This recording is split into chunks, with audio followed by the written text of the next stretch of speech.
कहानी की शुरुआत होती है और हमें 1996 का वक्त दिखाया जाता है। एक आदमी समंदर के किनारे भागता जा रहा था, तभी उसे वहाँ पर एक गेम बोर्ड मिलता है। अब वो गेम अपने घर ले आता है। वो गेम लाकर उस आदमी ने अपने बेटे को दे दी थी। अब जब उसका बेटा वो गेम देखता है तो उसे देखकर उसे लूडो वाली फीलिंग आती है, इसलिए उसने उसे साइड पर रख दिया था। रात को उस गेम से आवाजें आने लगी थी। उस आदमी का बेटा जब उस गेम बोर्ड को खोलता है तो उसमें से एक वीडियो कैसेट मिलती है। अब वो लड़का जैसे ही उस वीडियो कैसेट को लगाकर गेम खेलने लगता है, हम देखते हैं उसमें से बहुत तेज रोशनी बाहर आती है और वो लड़का हमेशा हमेशा के लिए उस वीडियो गेम में चला गया था। अब कहानी हमें ले चलती है 20 साल आगे, यानी कि 2017 में हम एक लड़के स्पेंसर को देखते हैं जो वीडियो गेम खेल रहा था। तभी उसे अपने दोस्त का मैसेज आता है कि उसने उसका होमवर्क किया या नहीं। दरअसल उसका दोस्त स्पेंसर से जबरदस्ती होमवर्क करवाया करता था। स्पेंसर ने जल्दी से वीडियो गेम को छोड़ दिया था और अपने दोस्त का होमवर्क पूरा करता है। वो अपने दोस्त से काफी डरा करता था, इसलिए जल्दी से उसके होमवर्क को पूरा कर दिया था और जाने वाला था। स्पेंसर के दोस्त ने उसे फ्रीक हाउस बुलाया था। फिर हमें एक लड़की दिखाई जाती है जिसको सोशल मीडिया का बहुत शौक था। वो हर वक्त अपनी तस्वीरों को सोशल मीडिया पर दिया करती थी। इस लड़की का नाम बेथनी होता है। उधर स्पेंसर अपने दोस्त का होमवर्क लेकर फ्रीक हाउस पहुँच गया था। फ्रीक हाउस दरअसल उसी लड़के का घर था जो कहानी के शुरू में गेम की वजह से गायब हो गया था और उसका घर अब काफी डरावना भी लगता था, इसीलिए सब उसे फ्रीक हाउस के नाम से जानते थे। अब हमें कहानी में एक और कैरेक्टर दिखाया जाता है जिसका नाम मार्था था। उसकी लड़ाई अपनी जिम टीचर से हो गई थी, तो इसीलिए उसकी टीचर ने उसे सजा दी थी। उधर स्पेंसर और उसके दोस्त का भी टीचर्स को पता चल जाता है कि स्पेंसर ने अपने दोस्त का होमवर्क करके दिया है, उन्हें भी सजा दी जाती है। बेथनी क्लास में बैठी वीडियो कॉल पर बात कर रही थी, तो इस वजह से उसकी टीचर भी उसे क्लास से बाहर निकाल देती है। अब इन चारों को स्कूल की बेसमेंट में भेज दिया जाता है। इनकी सजा ये थी कि इन्होंने मिलकर पुराने पेपर्स की स्टेपलर पिन को खोलना था। ये चारों सारा दिन यहाँ पर ऐसे गुजारना नहीं चाहते थे, तभी उन्हें वहाँ से वही वीडियो गेम मिलती है। शायद उस आदमी ने अपने बेटे के गायब होने के बाद वो वीडियो गेम स्कूल को दे दी थी। ये चारों उस गेम को स्क्रीन से कनेक्ट जोड़ते हैं। स्पेंसर और उसका दोस्त गेम को खेलने लगे थे। वो बेथनी और मार्था को भी बुलाते हैं। अब जब ये चारों उस गेम को खेल रहे थे तभी अचानक से गेम बंद हो जाती है। गेम बंद तो हो गई थी, मगर ये चारों एक एक करके अब उस गेम में जाने लगते हैं। ये जंगल में पहुंच गए थे। गेम खेलने से पहले इन्होंने जो कैरेक्टर्स चुने थे उन्हीं कैरेक्टर्स में ये बदल गए थे। इनकी सबकी अपनी अपनी खूबियां थी जो हमें आगे जाकर पता चलेगा। वो चारों जब एक दूसरे को देखते हैं तो हैरान होते हैं क्योंकि सब बदल गए थे। स्पेंसर जो कि एक दुबला पतला लड़का था वो एक ताकतवर आदमी बन गया था। वो सबको कहता है मैं स्पेंसर हूँ। मार्था जो कि एक सीधी सादी लड़की थी वो अब एक बहादुर लड़की बन चुकी थी। बेथनी जिसे फैशन करना और सोशल मीडिया का बहुत शौक था वो अब एक मोटे प्रोफेसर में बदल जाती है। स्पेंसर का दोस्त जो काफी लंबा था वो अब एक छोटे कद का बायोलॉजिस्ट बन चुका था। वो सभी एक दूसरे को देखकर बहुत हैरान थे। बेथनी जब खुद को देखने पानी के पास जाती है तो एक बहुत बड़ा जानवर इनके पास आकर इन्हें खाने वाला था। वो बेथनी को खा जाता है, मगर थोड़ी देर बाद वो वापस से आसमान से नीचे आकर गिरती है। अब ये चारों अपने हाथ पर 3 काली लाइंस देखते हैं तो इन्हें पता चलता है कि ये गेम में शामिल हो गई हैं। इनके पास 3 लाइफ लाइन्स हैं, यानी कि 3 चांस कि वो अपनी जिंदगी को बचा सकते हैं। तभी वो जानवर फिर से इन पर हमला करते हैं। जैसे कि बेथनी को उस जानवर ने खाया, वो फिर से जिंदा हो गई, तो उसके पास अब 2 लाइफ लाइन बची थी। ये चारों उस जानवर से बचने के लिए बहुत भागते हैं। तभी वहाँ पर एक आदमी गाड़ी लेकर आ जाता है। वो इनको बिठाकर अपने साथ ले गया था। वो अब इनको जुमांजी गेम के बारे में बताता है जो इस मूवी का नाम भी है। वो इन चारों को वेलकम करता है इस जुमांजी गेम में और इनको अब गेम के बारे में बताता है। कहता है इस गेम में भी हर गेम की तरह एक विलन है जिसने यहाँ जंगल में जैगुआर चीते की बनी हुई मूर्ति से हीरे को निकाला था, जिसके बाद सारा जंगल श्रापित हो गया और जंगल के सभी जानवर भी उसकी बात मानने लगे। उसने हीरे से सारी ताकतों को पा लिया था। अब वो आदमी हीरा स्पेंसर को देता है और कहता है कि इस हीरे को मैंने उस विलन से चुरा लिया, तुम्हें ये हीरा वापस से उसी जगह पर जाकर रखना होगा और गेम को खत्म करने से पहले जुमांजी कहना, तभी तुम इस गेम को खत्म कर पाओगे। और अब एक नक्शा देकर वो वहाँ से चला जाता है जिसमें लिखा हुआ था आगे का रास्ता। जब ये नक्शे को देखते हैं तो वो खाली था। बेथनी कहती है क्या तुम लोग पागल हो, इसमें सब कुछ लिखा हुआ है। बेथनी का यहाँ पर हमें पता चलता है कि वो अब बहादुर होने के साथ साथ काफी अक्लमंद भी बन चुकी थी। वो नक्शे को पढ़ना जानती थी। वो बताती है इस नक्शे में एक हिस्सा गायब है, अभी हम पहाड़ों के दरमियान में हैं और बिल्कुल ठीक रास्ते पर चल रहे हैं। तभी स्पेंसर का हाथ अपने बाजू पर लगता है और एक स्क्रीन ओपन होती है जिस पर सभी की स्ट्रेंथ और वीकनेस, कमजोरियाँ और ताकतें लिखी हुई थी। स्पेंसर के बारे में लिखा था कि वो काफी ताकतवर है और बहुत तेज भाग भी सकता है। उसकी कमजोरी कुछ भी नहीं थी। स्पेंसर का दोस्त जब अपने बारे में पता करता है तो उसे पता चलता है, बताता है कि मैं एक बायोलॉजिस्ट हूँ, मैं जानवरों से बात कर सकता हूँ और सभी जानवरों के बारे में भी जानता हूँ। और उसकी कमजोरी में था केक, कि अगर वो केक खाएगा तो मर जाएगा। मार्था जो कि एक फाइटर डांसर थी, बेथनी नक्शे को पढ़ना जानती थी। अब इन सबको समझ आ गई थी कि ये लोग जुमांजी गेम में हैं और इन्हें अब ये गेम खेलने भी होगी। तभी वहाँ पर चारों पर बाइकर्स हमला कर देते हैं। वो इन पर गोलियां बरसा रहे थे। ये गेम में सभी एक दूसरे की मदद करते हैं। बेथनी को जब एक बाइकर मारने वाला था तभी उधर मार्था आकर उस बाइकर का मुकाबला करती है और अपनी लड़ाई से मार गिराती है। स्पेंसर का दोस्त जो कि नहीं भाग पा रहा था, स्पेंसर उसे अपने कंधों पर उठाकर भागने लगता है। अब उन लोगों से बचते बचते ये चारों एक झरने के पास पहुंच गए थे। इनके पास कूदने के अलावा कोई दूसरा रास्ता नहीं था। तभी मार्था को पता चलता है कि उसे एक गोली लगी है। वो भी मर जाती है, मगर कुछ देर के बाद आसमान से आकर गिरती है। इसका मतलब उसकी भी एक लाइफ खत्म हो चुकी थी। यहीं पर स्पेंसर का दोस्त उससे लड़ने लगता है, कहता है कि ना तुम इस गेम को खेलते और ना ही आज हम इस मुसीबत में होते। स्पेंसर कहता है बकवास नहीं करो, मैंने अकेले इस गेम को नहीं खेला था। स्पेंसर का दोस्त जो हर वक्त उस पर हुक्म चलाता और डराया करता था, वो आज भी ऐसा ही कर रहा था। और इसी लड़ाई के दौरान वो स्पेंसर को धक्का दे देता है, जिससे स्पेंसर एक खाई में जाकर गिरता है, मगर वापिस से जिंदा हो गया था। उसकी भी एक लाइफ खत्म हो गई थी। जब स्पेंसर वापिस आता है तो ये लोग एक दूसरे से कहते हैं, ऐसे तो हम कभी भी नहीं निकल पाएंगे इस गेम से, हमें लड़ने से अच्छा है इस गेम को अच्छे से खेलना होगा। ये चारों नक्शे के मुताबिक एक बाजार में पहुंच गए थे, जहाँ पर स्पेंसर का दोस्त गलती से केक खा लेता है क्योंकि उसे भूख लगी हुई थी और इसी वजह से उसकी मौत हो जाती है। मगर थोड़ी देर बाद वो दोबारा जिंदा हो गया था। जैसा कि हम जानते हैं सबके पास लाइफ जिंदगी के 3 चांस हैं। उधर बाजार में इनके सामने एक बच्चा आता है जो इन्हें एक जगह पर ले आया था और कहता है वेलकम टू द जुमांजी। अब वो इन्हें कमरे के पास ले आया था और कहता है अगर आंखें झपकाई तो ये तुम्हें मार देगा। इतना कहकर वो चला गया था। इन्हें इस पहेली को सुलझाना था। वो जब उस कमरे में जाते हैं जहाँ पर एक बॉक्स में बहुत बड़ा सांप था। स्पेंसर जब उसको खोलता है तो इन्हें अब पता चलता है कि आंखें इन्हें सांप से मिलानी है। बेथनी कहती है मैं ऐसा कर सकती हूँ, जो कि अब एक प्रोफेसर में बदली हुई थी। मगर जब वो सांप के आगे बैठती है तो डर जाती है। वो सांप तभी मार्था पर हमला कर देता है, मगर स्पेंसर ने उस सांप के मुंह को पकड़ लिया था। ये उस बॉक्स से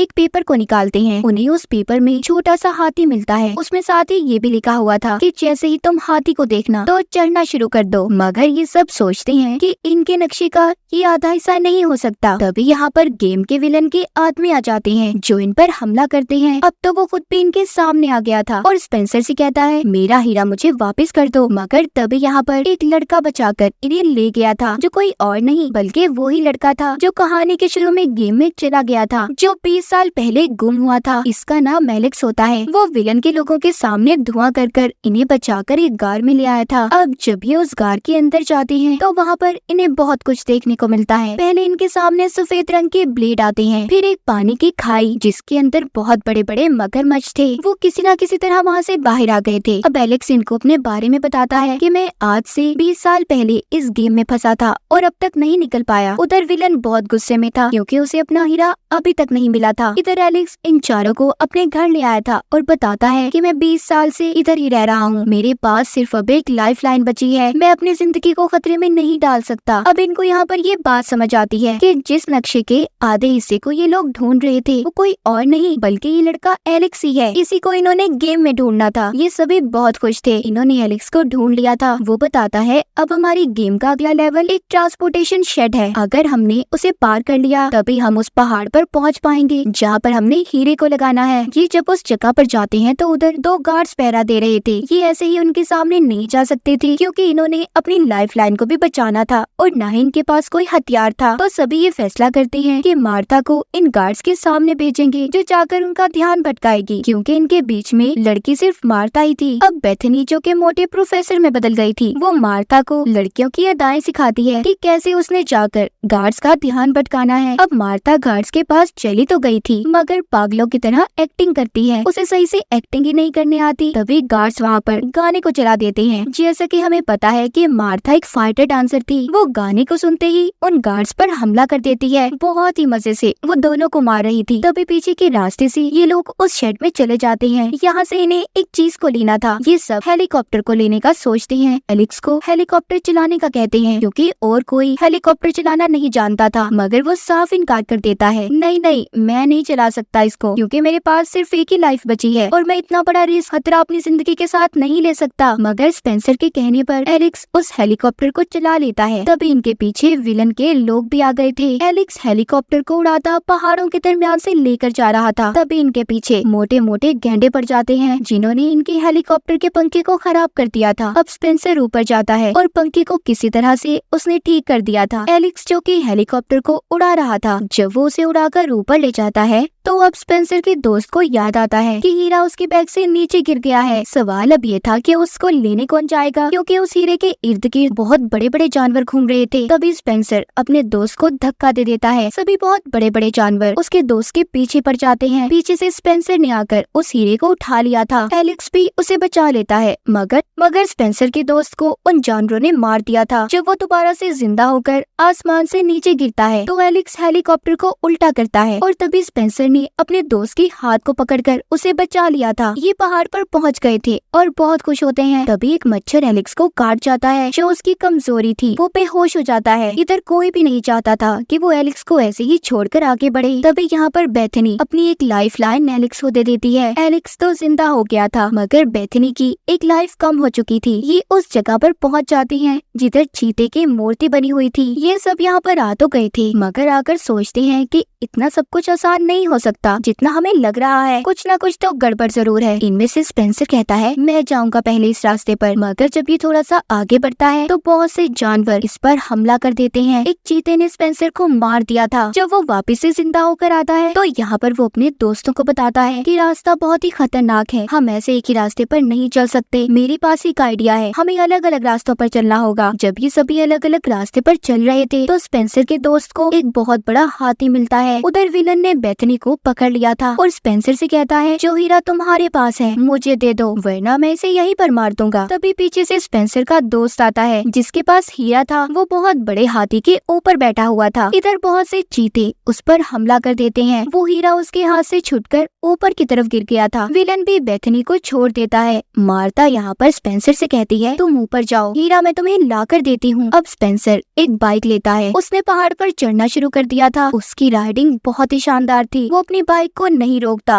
और बस चढ़ता जा रहा था। उधर मार्ता जो हीरे को लेने गई थी तो देखती है हीरा बहुत से सांपों के बीच पड़ा हुआ है। उधर विलन भी आ गया था। यहाँ पर मार्ता जानबूझकर एक सांप पर पाँव रख देती है, जिससे सांप ने उसे काट लिया था। जब वो अपनी नई जिंदगी लेकर वापस आती है तो हवा में उड़ती हुई वो हीरा स्पेंसर को दे देती है। उस हीरे को स्पेंसर ने चीते की मूर्ति में लगा तो दिया था, मगर यहाँ पर कुछ भी नहीं होता। तभी सबको याद आता है कि ये गेम को तो खत्म करना था जुमांजी का नाम लेकर, और अब सब एक के बाद एक जुमांजी चिल्लाने लगे थे। इसके बाद उस जंगल का श्राप खत्म हो गया था। जंगल दोबारा से हरा भरा हो जाता है। गेम का विलन भी गायब हो गया था। जिसके बाद उन पांचों के पास वही आदमी आता है जो इन्हें गेम के शुरू में मिला था। कहता है आप लोगों का शुक्रिया, आपने हमारे जुमांजी जंगल को फिर से हरा भरा कर दिया। फिर वो सभी से एक एक करके हाथ मिलाने लगता है, जिससे सबके सब अपनी दुनिया में वापस पहुंच गए थे। फिर ये सभी उसी बेसमेंट वाले कमरे में वापस पहुंच जाते हैं अपने अपने असली रूप में, जहां से इन्होंने गेम को खेलना शुरू किया था। लेकिन वो देखते हैं उधर एलेक्स नहीं था। जब ये उसे ढूंढने जाते हैं, जो एलेक्स का घर फ्रीक हाउस था वो बहुत खूबसूरत सजा हुआ था। एलेक्स आता उन्हें हेलो करता है। बेथनी भी हेलो करती है। एलेक्स इनको बताता है कि गेम ने मुझे उसी टाइमलाइन में भेजा है जब मैं गायब हुआ था, यानी कि मैं अपने ही टाइम में वापस आ चुका हूँ। मेरी शादी हो गई है। मैंने अपनी बेटी का नाम बेथनी रखा है। गेम में बेथनी नाम की लड़की ने मेरी जान को बचाया था। ये चारों जो कभी एक दूसरे के दोस्त ही नहीं थे, अब वो अच्छे दोस्त बन जाते हैं। कहानी के आखिर में हम देखते हैं उस गेम को स्पेंसर के दोस्त ने तोड़ दिया था, यानी कि उसने जुमांजी को खत्म कर दिया। और इसी के साथ इस मूवी की कहानी यहीं पर खत्म हो जाती है।